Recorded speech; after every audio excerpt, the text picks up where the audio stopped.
back when there was the very first agent getting his very first phone call from an actor somewhere about, 90 years ago in LA, the very first thing that the agent said to the actor was, "Things have never been this bad."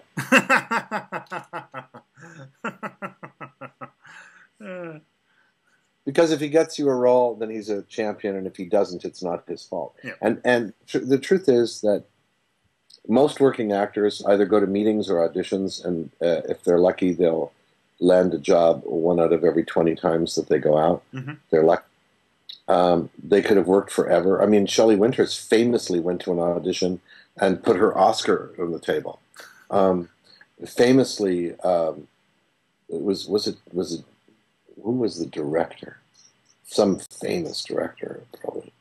Well, I imagine it was like John Frankenheimer or something, meeting a young executive who, to him, the most recent film, the film that's the film that he remembers as being from antiquity that started everything was probably Jaws.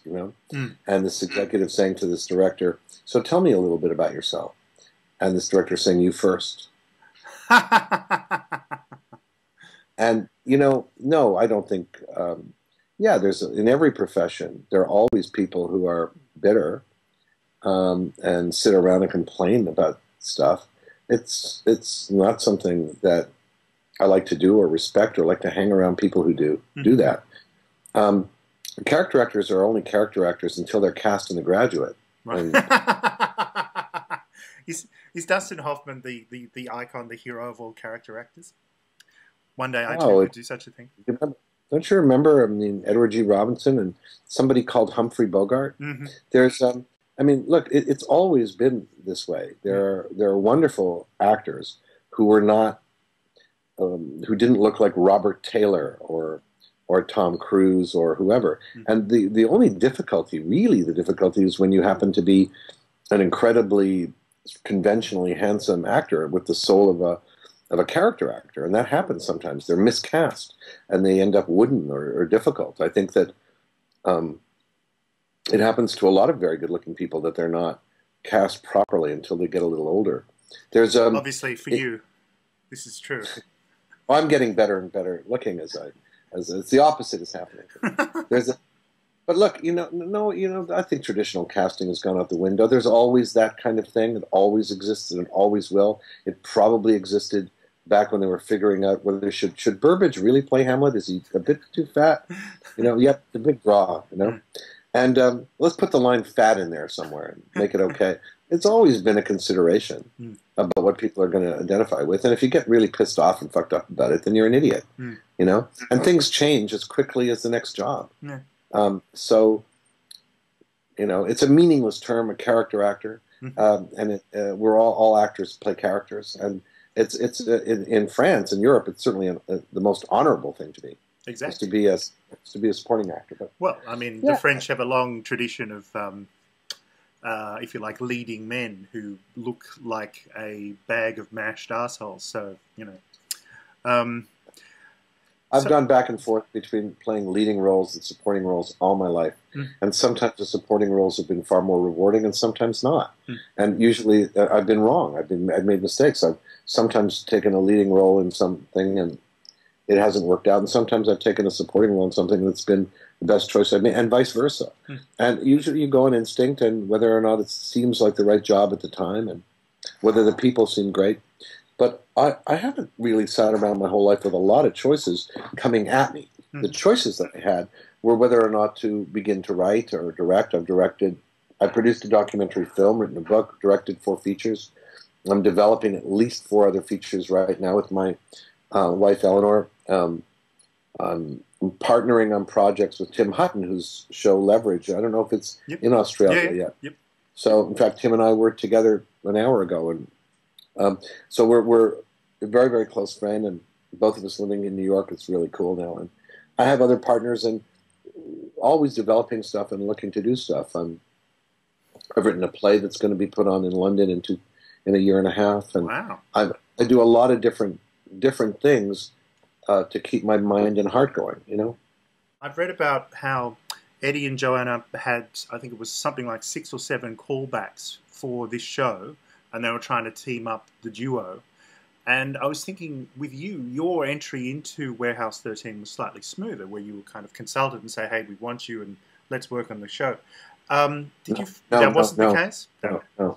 Because I'm just wondering about this whole brutal auditioning process. Was the case. In fact, they had a series of auditions before the writer's strike where I didn't know that they were even casting it because my manager didn't want to piss me off because he couldn't get me into the audition.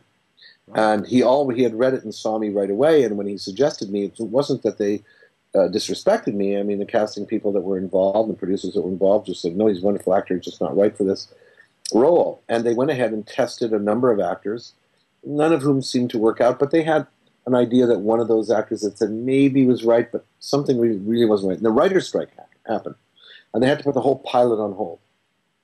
Once the writer's strike was over, and the pilot was completed, or the writing was completed, now they went back at it again, and they were looking at it. I believe it was Mark Stern, who runs NBC Universal or co-runs it and runs Sci-Fi, that said, what about Saul? And I'd worked with Mark before, although I don't think we'd met. He had been working on the production team of The Outer Limits, which was a series that I had done a really interesting episode, and maybe other things. And he knew of me, and he said, I think Saul should come in and meet. And when I went in, and then I read the script. And I thought, I wasn't surprised that they couldn't find the actor, because I didn't think that they really knew who the guy was. And then I had one of those auditions that I've had before, where they either end up where you get the role, or they're very nice to you and call up and say, who the hell does he think he is? And what that means is, I don't know, you can imagine, put yourself in the position. You've just written the pilot. You, okay? Yep. And you're looking for this actor. You've cast the other 2 leads. The director isn't with you. He's prepping the pilot. They're going to shoot it in like 3 weeks, 4 weeks. He's not with you. You're not a director. You're a writer. And you wrote this thing after a number of other people wrote it first. Yep. You've rewritten it. Good. You've seen a lot of people. Now I come into the room and I say, listen, there's a lot of great actors out there. All of us are tried. We're all friends. We all know you. We all know what's going on. What do you mean, know what's going on? We all know that such and such an actor, you put a pin in him, he tested, but you're not quite sure about it, and this is what you're looking. We all know. We all know everything. And the truth is, I can do an audition for you, or I can leave. And the reason I say that is I don't want to feel presumptuous. I don't want you to get pissed off at me. But in order to make this role work, I have to change it on the spot. I have to change about 10% of it, and I don't want to discuss it. I need to show it to you, but I don't want you to get angry. You wrote this. Is it okay, if it's okay with you?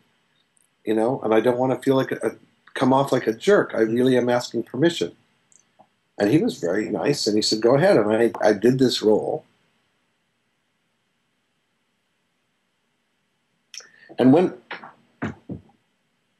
I was doing the role, I did things like I just did. I got distracted by stuff. I had another agenda. I wasn't that interested in their characters. I wasn't happy. I wasn't a master of ceremonies. I felt that the character needed a dark side, a hatred of this warehouse, as well as a pride in it. But I wasn't that interested in showing the pride part because it was all over the script.